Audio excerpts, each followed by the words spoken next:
जमानत को लेकर।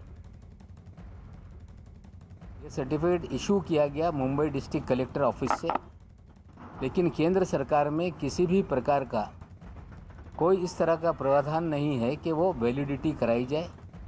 सिर्फ कलेक्टर से जानकारी हासिल की जाती है और कलेक्टर से जानकारी हासिल करके सर्टिफिकेट इशू हुआ इतने पे वो नौकरी कायम हो जाती है। सारे दलित संगठन मुझसे बात कर रहे हैं, दलित कार्यकर्ता बात कर रहे हैं और इस सर्टिफिकेट को लेके वो सभी लोग इस स्क्रूटनी कमेटी के सामने अपनी कंप्लेंट दर्ज कराएंगे और मांग करेंगे कि एक गरीब शेड्यूल कास्ट का हिस्सा इन्होंने छीनकर फर्जीवाड़ा करके सरकारी नौकरी हासिल की और उस कानून में जब ये सिद्ध हो जाता है कि ये सर्टिफिकेट बोगस है तो वो सर्टिफिकेट के आधार पे आदेश पारित होता है कि सर्टिफिकेट के आधार पे जो भी फ़ायदा लिया गया वो पूरी तरह से विड्रॉ किया जाए। और उस कानून में ये भी प्रोविज़न है कि 2 साल से 7 साल की सज़ा का प्रावधान है। हमें लगता है ये स्क्रूटनी कमेटी के सामने जो वैलिडिटी कमेटी है उसके सामने मामला जल्द जाएगा और हमें आशा है कि सच्चाई देश के सामने आएगी। जिस दलित भाई का हक इन्होंने छीना था उन्हें मिलेगा और इनके ऊपर कानून के तहत कार्रवाई होगी। ये जो बर्थ सर्टिफिकेट को लेके चीज़ें थी हमने आपके सामने रखी। कहा जा रहा है कि जाली सर्टिफिकेट नवाब मलिक ने रखा है। अगर ये जाली है तो असली कौन सा है, ये उनके परिवार के लोग या स्वयं वो असली सर्टिफिकेट लाएं। उनके पिताश्री अपना जो कास्ट सर्टिफिकेट है वो लोगों के सामने रख रहे हैं। वानखेड़े साहब को मैं कहना चाहता हूं कि समीर वानखेड़े का कास्ट सर्टिफिकेट लोगों के सामने रिवील करें। आप नहीं करोगे तो सरकारी दस्तावेज कोई कितना भी नष्ट करने का काम करे, कहीं ना कहीं वो चीज़ें होती हैं। जिस तरह के बर्थ सर्टिफिकेट हमने निकाले, सारे दस्तावेज हमारे लोग निकाल रहे हैं और जल्द ही ये मामला जो वैलिडिटी कमेटी है उसके सामने जाएगा।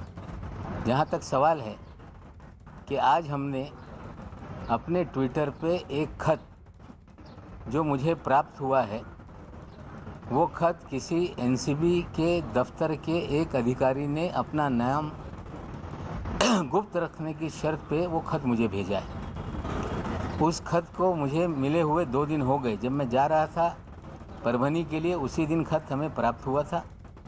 उस खत की प्रति महाराष्ट्र के मुख्यमंत्री जी को भी दी गई है, उन लोगों की तरफ से गृह मंत्री जी को भी दी गई है, महाराष्ट्र के डीजी को दी गई है और अन्य कांग्रेस के अध्यक्षा और पूर्व अध्यक्ष को भी मांग है वो खत।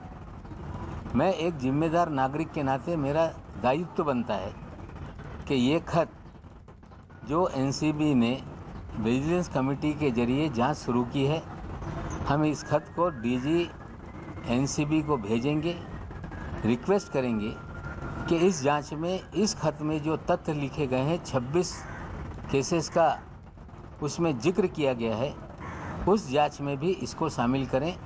ये हम अपनी मांग उनके सामने रखेंगे और बहुत सारी चीज़ें हैं। अगर किसी को कोई सवाल पूछना है तो निश्चित रूप से पूछ सकते हैं। सर 2 चीज़ सर सर्टिफिकेट को लेकर सर उसमें क्या बताया गया? नहीं, उसमें किस तरह से दफ्तर में कुछ विशेष अधिकारियों का गिरोह बना हुआ है, फर्जी मामले में लोगों को फंसाया जाता है, पैसे वसूल किए जाते हैं, जो ईमानदार अफसर है उन्हें दरकिनार किया जाता है और कहीं ना कहीं ये पूरी जानकारी उस लेटर में जो दी गई है 26 मामलों की, हमें लगता है जांच होगी तो निश्चित रूप से और भी बहुत चीज़ों का खुलासा होगा। सर आपने सर्टिफिकेट को लेकर स्पेसिफिक जानना चाहेंगे सर, कानून में क्या प्रावधान है? आप सर जो लेटर आपको प्राप्त हुआ है, क्या इसकी जांच महाराष्ट्र सरकार ने करनी की है, पुलिस विभाग ने या एनसीबी ने? देखिए, ये एनसीबी के अंतर्गत जो गलत चीज़ें हैं वो ये मामला है।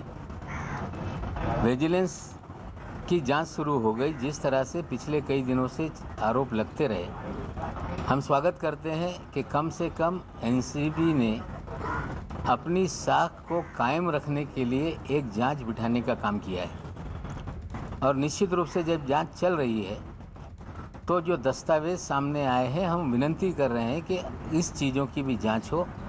हमें लगता है कि एजेंसी कोई गलत नहीं होती। एक गंदी मछली पूरे तालाब को गंदा कर देती है। अगर उस मछली को पकड़ा जाए, उसकी जांच हो तो तालाब पाक हो जाएगा। हमें लगता है वो शुरुआत हुई है। कम से कम जो एजेंसी है उस पर जो सवाल उठ रहे थे इस जांच से वो साफ होंगे।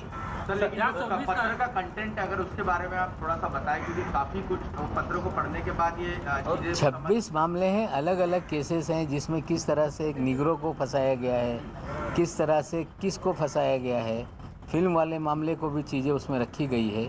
हमें लगता है ये सारा पत्र आप पढ़ लेंगे तो 26 मामलों का उसमें जो केसेस है उसका जिक्र है और सारी चीज़ें उसमें है। आप पढ़ के देख सकते हैं। मैंने ट्विटर हैंडल पे डाल दिया है और आप लोगों को भी मैं शेयर कर दूंगा। सर उसमें राकेश अस्थाना जी का नाम का जिक्र जो है वो सामने निकल कर आ रहा है। गृह मंत्री अमित शाह जी का नाम उसमें लिखा गया है। उसमें क्या कुछ कहा गया, अगर आप विस्तार में थोड़ा सा बता देखिए, सकें। ऐसा है किसका क्या नाम लिखा है, मुझे किसी पे ये आरोप ये नहीं करना है कि भाई इनका हाथ है या उनका हाथ है। जो पत्र में लिखा गया है, हम चाहते हैं कि विजिलेंस के जरिए जो जांच हो रही है उस जांच का हिस्सा ये पत्र भी बने और इन सारी चीज़ों की भी जांच हो। सर इसमें वसूली का भी कोई जिक्र है कि कितनी वसूली हुई है, क्या वसूली? नहीं, देखिए, मैं पहले दिन से कह रहा हूँ वसूली हुई है। मैंने ये भी कहा था कि मालदीव में वसूली हुई है। जब हमने मालदीव में वसूली की बात कही तो वानखेड़े साहब कहने लगे मैं दुबई नहीं गया। हमने मालदीव और दुबई दोनों का जिक्र किया था उनकी बहन के ट्विटर जो इंस्टाग्राम हैंडल है उस पे से, लेकिन वे मालदीव गए थे। मालदीव में वसूली हुई, शहर में भी वसूली हुई और मुझे लगता है सारी वसूली लगभग 1000 करोड़ के ऊपर की वसूली का मामला है। जांच हो रही है, चीज़ें सामने आएगी। सर आपने सर्टिफिकेट का जिक्र किया था, दो चीज़ आप प्लीज स्पेसिफिक कर पाए। एक तो कानून का प्रावधान क्या है कि कोई धर्म बदलता है तो उसका कास्ट चला जाता है। सेकंड, इनके पिता ने कौन से वर्ष में निकाह करने के बाद अपना धर्म परिवर्तन किया था, उसके बाद का सीक्वेंस अगर आप बता पाए। देखिए, ऐसा है कि 26 जनवरी 1950 के दिन देश का संविधान देश को सुपुर्द करने के बाद डॉक्टर बाबा साहब अम्बेडकर ने एक वाक्य कहा था, वर्ण व्यवस्था से पीड़ित होके कि मैं हिंदू धर्म में पैदा तो हुआ हूँ लेकिन हिंदू धर्म में नहीं मरूंगा। उसके बाद लोगों को लगा कि डॉक्टर अम्बेडकर बाबा साहब ये धर्म परिवर्तन करने वाले हैं, तो 30 जनवरी 1950 के दिन एक प्रेसिडेंशियल ऑर्डर निकाला गया जिसमें ये कहा गया कि वे दलित जो हिंदू होंगे उन्हें ही शेड्यूल कास्ट का सारा लाभ मिलेगा। लेकिन बाद में आंदोलन बहुत सारे हुए, कबीरपंथियों ने आंदोलन किया, उन्हें उससे छूट दे दी गई।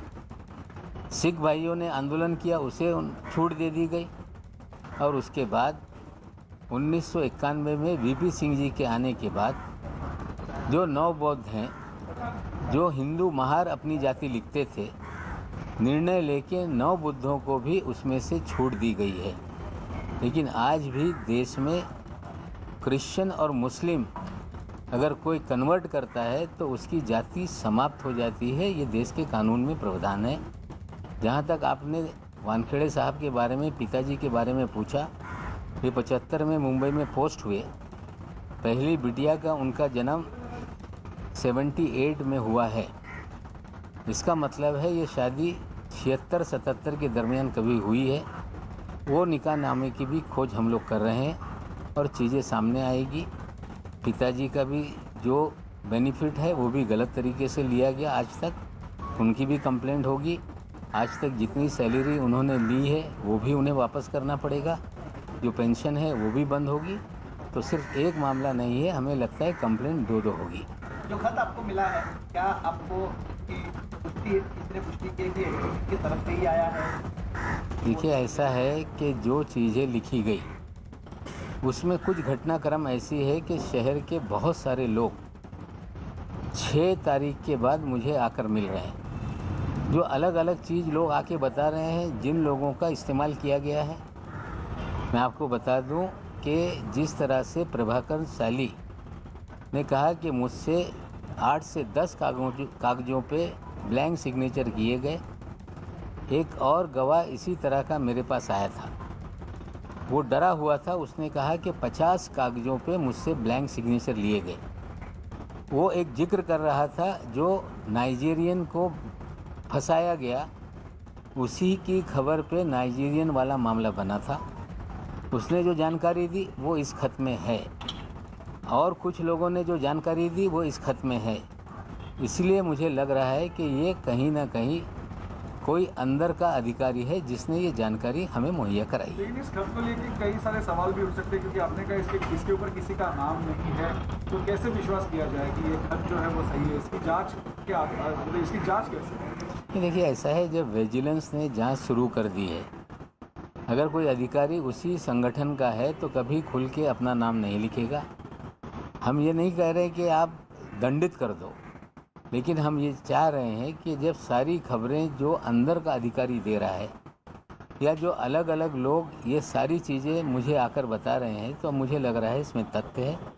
विजिलेंस की जांच चल रही है, इस खत में जो उल्लेख है उसकी भी जांच हो जाए तो हमें लगता है जो शक की सुई है आने वाले दिनों में गहराएगी। इससे अच्छा है कि इसकी जांच हो, हम मांग करते हैं। सर, एका बाजूला समीर वारखळेचे वडील असं म्हणतात की आम्ही कोणत्याही पद्धतीने धर्म परिवर्तन केलेलं नाहीये. तुम्ही जे काल कास्ट सर्टिफिकेट जे ट्विटरवरती सादर केलं होतं, याच्या व्यतिरिक्त तुमच्याकडे असे काही पुरावे आहेत का की ज्याच्यामध्ये आमचं नाव दाऊद असं आहे? बघा, असं आहे, मी धर्माच्या बाबतीत कुणाचा धर्म काढत नाही.